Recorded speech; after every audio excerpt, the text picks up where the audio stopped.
Got him. There we go.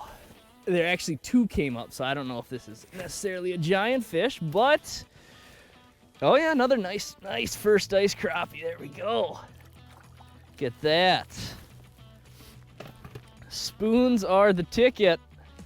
Now, while I catch a few more crappies on spoons, we're gonna be joining James Linder and Hayes Baldwin as they show you some first ice crappie tactics.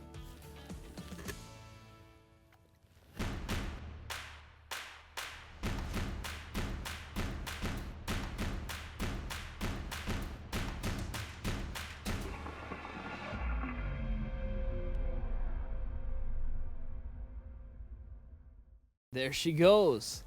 Now, first ice can be a challenge because not every lake freezes the same. You know, you could have one lake on one side of the road that has 6 inches of ice. The other lake on the other side of the road might be wide open.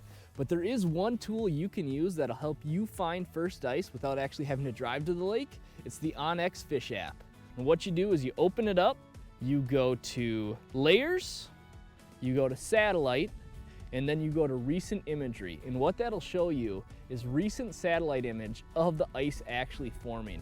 And you can go back in time and you see how the ice is forming on different bodies of water. It's a great tool for scouting first ice without actually having to drive to the lake. Now, this episode's all about spoons for crappies. And you know, today's ice anglers have a wide variety of spoons to choose from, all the way down to 1/32 ounce size. But the reality is, if you're gonna fish spoons for crappies, you have to be cautious of the size. You don't wanna go too big, and that's where tungsten comes into play. You know, tungsten's denser than lead, so you can get a smaller package that weighs the same. And these are 2 spoons that work great for basin crappies. The first is the tungsten buckshot spoon and the tungsten slim spoon. Now, both of these spoons are 1/8 ounce size, so it's a small package, but they're heavy enough to get down to those deep water crappies. They work great, and we're gonna tie one on, try to catch a few fish. There he is. Good one. Came flying up. It's amazing. Ooh, another giant first ice crappie. It is amazing how effective spoons can be for big crappies, just like this one. Just pop them out. Now it's time to join James Linder and Hayes as they catch some nice crappies.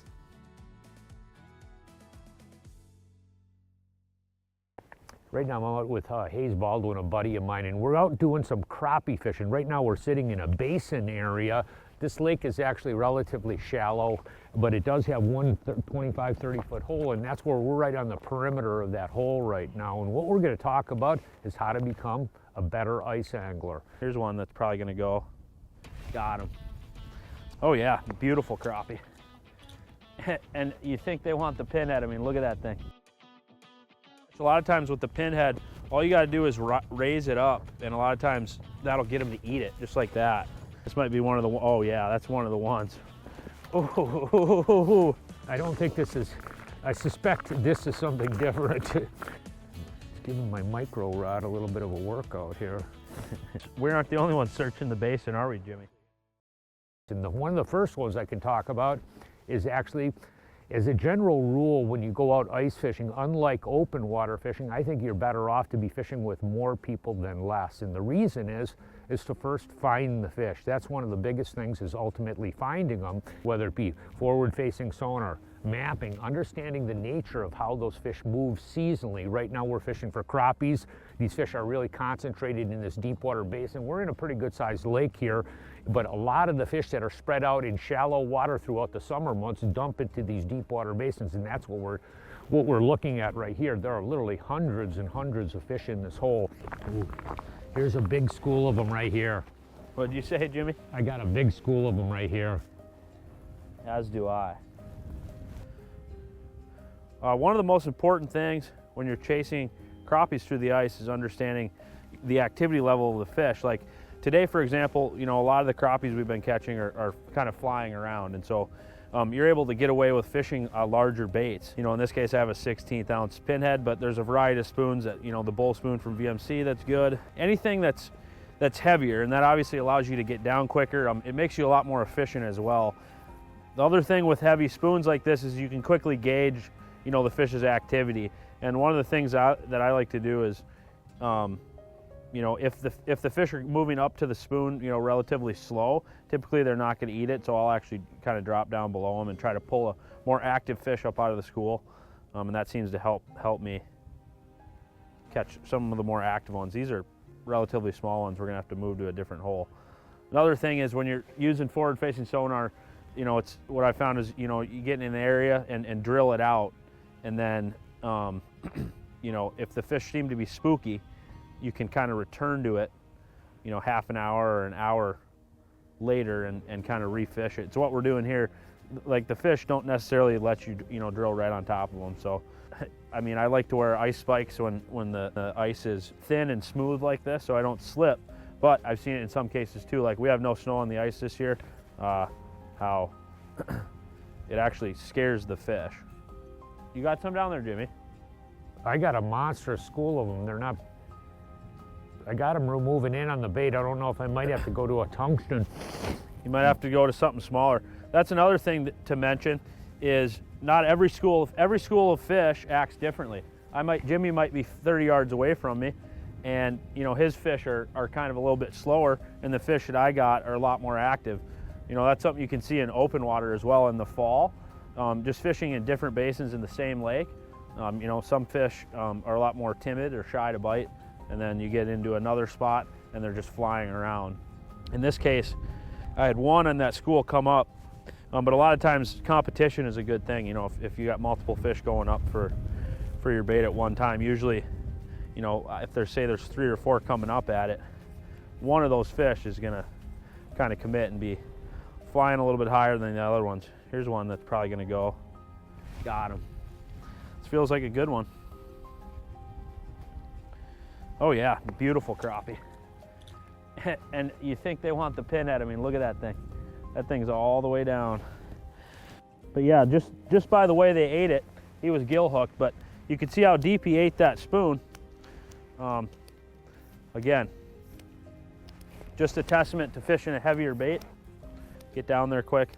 The fish are, especially in basins like this is a shallow basin, but if I was fishing a deeper basin, same kind of thing. I've even gone up to as heavy as 1/8 of an ounce, you know, in 40 foot of water if I'm trying to get down 30 foot with these heavy spoons like this. And then again, it probably applies to tungsten as well. Bigger drop kicks, tungsten tubbies. There's a lot of options to get down to the fish, but it looks like this school moves, so we just got to kind of keep following them around. The live imaging's back behind me, but just got to keep looking with the flasher. One of the old tricks, obviously, you can swing the deucer. I can see some marks over here, so we'll take a look. That was probably good, eh? You getting them, Jimmy? Oh yeah. This guy's gonna plow it. There we go. Not a biggie. There is a bunch of them though. I do know that. Oop. There we go. There we go. Here's a couple. Probably worth fishing for these. These fish are about 10 foot down over 20 foot of water. So we'll drop our spoon into them, and immediately I just start pounding that spoon, and then he might do it. Got him. This feels pretty good. Oh yeah, nice crappie. Nothing giant, but good to get out here on first ice, and he's pretty pale in color. We'll get him right back. There's a few more down there. Again, just talking about spoons and being efficient. I mean, look at how fast I'm able to get back down there. Another thing to note is, like, depending on the mood of the fish, a lot of times with the pinhead, all you gotta do is raise it up, and a lot of times that'll get him to eat it, just like that. Ooh, this one feels real nice. This might be one of the, oh yeah, that's one of the ones. Ooh, look at that one. That's probably like a 12-incher right there. Let's get him unhooked here. Got him good. 2 hooks. Look at that. That's a beautiful fish. Tall, built nice, and it's fish like this with these lakes that we like to get back. I mean, that's obviously more on the top end of the lake we're at, so we'll get him right back in the water, and he's down to fight another day. But how fun is that? This is like that was our fourth or fifth fish right out of this hole. And just like that, we're back down there on them. Yeah, on a few, Jimmy. Yep. Oop, here comes one really racing in. As a general rule, you want to, you don't drop it right to them. You actually, if you can hang it above them and what you want them to do, the farther they're moving, willing to move for the bait, it increases the odds that they're going to bite it. So what I'll try to do is actually drop it like 3-4 feet above them initially and see if you can get one to start moving up on the bait. Oop. Ooh, oh. Boy, look at that guy there. He really wants a nibble on something. I'm one hole over, Jimmy, and I'm pounding. Did you?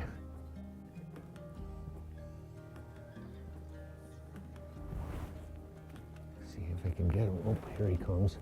Boy, he's in. Ooh, there he is. There he is. Nope, that's a good one. Yeah, not a big one. Come here, buddy. There we go. Yeah, little guy. Nice thing is right now we're catching these fish aren't that deep. You know, if you're catching them in deeper water, you got to worry about them. These guys are actually coming out of relatively shallow water. Okay. You know, the same thing, we're happen to be fishing for crappies right now, but the same theory applies to walleyes and even for lake trout too. When those fish are super active, those really aggressive presentations of, you know, a bigger spoon, jigging wraps, bigger tubes, you know, fishing them really fast and erratically. But when the fish get negative, that's when you actually have to really slow down and change your retrieve to go to the tungsten, whether it be soft plastics or even using Euro larva or maggots to let the bait just sit in place and really not even jigging the bait too much, where you just drop it down there and you're just shaking the bait to trigger fish into biting. In this day and age, there's very few instances where I'll use live bait. You really don't need it. Even in certain finesse situations, you can downsize.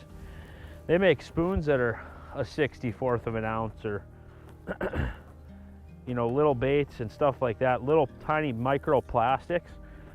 So as far as crappies go, through the ice, rarely will I pick up, you know, maggots or spikes. And on a day like today, the fish's mood is, they're very tuned up, and so we're able to both get away with fishing spoons with no bait on them. When you look at the spectrum, you can see I actually have 5 different rods here. This is for really aggressive crappies like what Hayes and I were doing today. I got just a bowl spoon and a small number 3 jigging wrap. This is purple Desert, one of my favorite colors for that high speed aggressive when you drop it and catch. Slowing down to, if the fish get a little bit more neutral or inactive, you may have to go to some soft plastics and tungsten combinations. This is a VMC mustache jig. And then I have another VMC with a bait called a probe, which are just small, really small, soft plastic, looks just like a bloodworm. A lot of these crappies in these deep water basins, this is what they're actually feeding on. And then last but not least, if the fish are super inactive, something like this, and this is just like an ant. And what I would put on here, this is actually a bluegill bait, but it actually works quite well for crappies if the fish are really inactive. If you put a waxworm or some Euro larva on there, if the fish are really super inactive. But most of the time is what Hayes was talking about. A lot of the time, you don't really need to fish with live bait for crappies, even through the ice. That's the truth. Okay. Seems like you catch a lot more when there's a bigger group of them. Okay, let's see if we can get. Come on. Oh, I got a bunch here too, Jimmy. These guys aren't moving very good. You gotta sit there. Usually when you first drop on it, you can usually tell when the fish are really hot because you drop it in and they can catch them right away. Oop, here comes one. Ooh, ooh. What the heck? What the heck? Wow. That could be a tulipy. That's a tulipy. Yeah, it's a oh, there's a tulipy. Yeah. You can tell how fast the fish is moving. Yep. Yeah. Oh gosh, he wants it too. Look at that. Oh. I know some tricks for tullabies. What you do is you take it and you drop it down below them, and then you just stop it. Oh. Got him. Yep. Got one, Jimmy? I don't think this is, I suspect this is something different. Yeah, you could tell the way he was acting. Pike, maybe? Nope. I think it's a tullaby is my guess. Yeah, look at that there. Not even pike. Yeah. You can pop them off for me, Hayes. You're my Perfect. new hero. I mean, look at that. What the heck? A little bonus. We're not the only ones out here hunting the crappies in the basin, are we? No. Old no, Toothy. No. That one would probably actually fall in Minnesota. It's got a pike slot, actually. Yeah. 22 to 26, got to go back. I don't know what that is. All my crappies are gone from Mr. Northern Pike. I'm moving to a new hole. We'll see. It's okay. The thing is, they're constantly milling in here, so it's sort of interesting. Oop, there's a little pack of them, but then again, they're just a single like this is just, I don't know. We'll see if we can get him to bite. It didn't take long. Yep. Oop, oop. Little guy. It's the efficiency of those baits. Oh boy, look at that. We got a lot more of them coming in now. We actually had such obscurely warm weather this year. It's been amazing. Oh, look at that. Boy, you can see that guy wants a bite. Look at that. You think they want a spoon? I'll bet you that 20% of the fish that I've there's a good one. There you go, Jimmy. That's a little bit better one now. Oh, yeah. Oh, Jimmy, that was like a 12 or 13 incher. That was a big one. Yeah, you see, he's got some buddies in there. See you, guy. That was a big one. Yeah, it was. Darn. Got to watch the master at work here. Oh, yeah. Oh.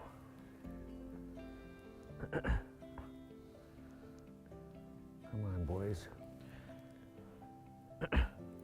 Ooh, a total up bite. Yeah.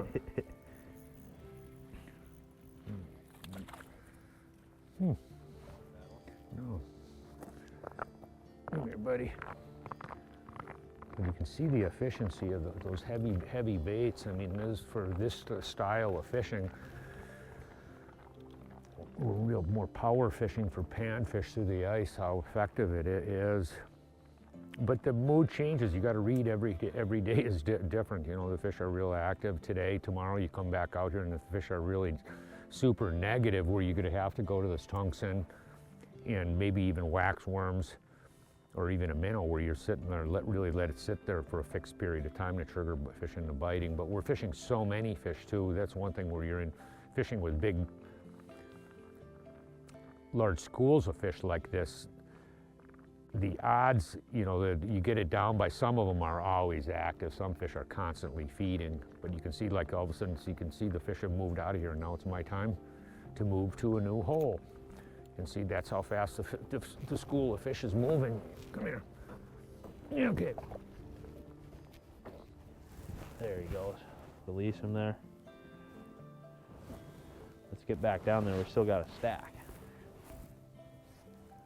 A lot of times, if they're pretty timid, I like to sit it pretty still. But if they're flying, I like to make them come up and get it, like just rising the bait to make them come up and get it. Like that one shot up and just sat on the spoon.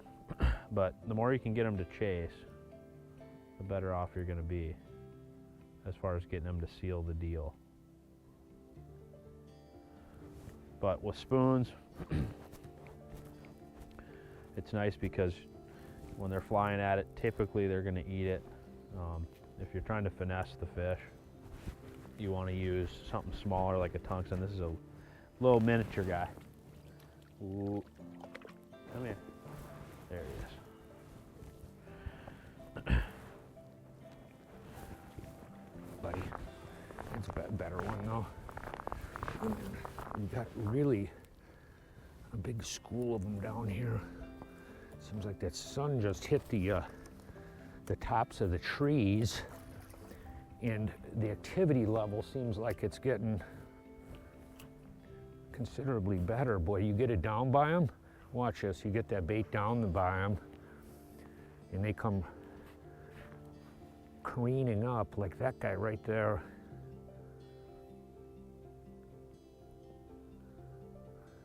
Come on. I think we're a lot more efficient these days out on the ice. There's no question about that. You know, one of the biggest things is actually ultimately finding them, and that's where when you put mapping together with these other different electronic sonar technologies and to go quickly find them, that's the essence of it. It's pretty easy to catch them once you find them, but you do have to find them. And there's vast areas of the lake where there's no fish at this time of the year, like any time of the year. You know, the key is to get into the areas where they're at, and a lot of times the fish are so concentrated in the winter. Your line. Oop. Ooh, that looks nice, Jimmy. Yeah. Yeah, a little bit better one. Ooh. Oh yeah, dandy. There we go. Mr. Crop. We've caught enough. Yeah, man. Fast action on early ice. The nice thing is, weather conditions are somewhat odd. I do know that much. Hopefully it'll hold out. For me, actually, I prefer the less snow.